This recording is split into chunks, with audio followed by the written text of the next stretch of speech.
एटा स्वाभाविक कथा दलर प्रार्थी सी देइचंती सी निश्चित भाव में प्रचार रे जिवे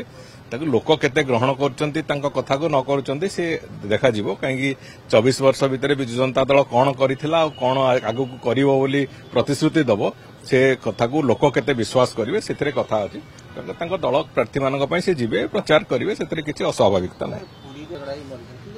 कोनोसी जगह रे दला चकटा हेई नाही किछि गणमाध्यम रे जो भली भाव में ताकू प्रदर्शित करा हेची एटा दला चकटा घटना कुहा जाए नाही जणे दुई जण महिला सेठी जो माने तांको आंठेई पडिचंती एवं ता परवर्ती अवस्था रे से तांकर चलिकी जाइचंती संपूर्ण भाव में स्थिति नियंत्रण थिबा भितरे किछि लोक जो भली निजर वेस्टेड इंटरेस्ट भली किछि लोक जो भली भाव में ताकू कहउचंती विभिन्न कथा को नै कि पुरी रो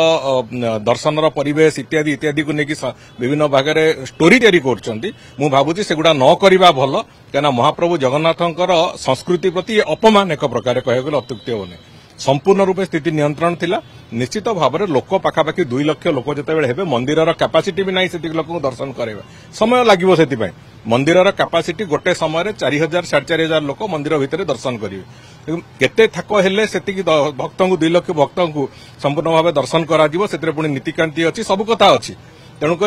सबू से जो दर्शन समय रे निश्चित भाव में विलंबित हम मु काली भी समस्त भक्त जो मैंने जाइछन्ति दर्शन पाई समस्त को अनुरोध करथिले विनीत भाव में जे आपण माने धैर्य रखिवे एवं दर्शन करिक आसिबे महाप्रभु को हुए तो समय लगी पारे किंतु किछि लोकंकटू बाइट नबा किछि लोकंकु मुहरे कथा कुहाइबा ये सब कथा जो माने करूचंती मु भाबु सेतु वर्जन करबा दरकार से भले अभ्यास नहले नाही भविष्यत में असुविधा हो से कथा को नहीं जगन्नाथ संस्कृति को कहीं अपमानित करिवो जेटी दर्शन करबा को आसुवा भक्त मानन को कहीं मिसलीड करिवो ए कथा कोनोसी मते बर्दाश्त भी करा जिवो।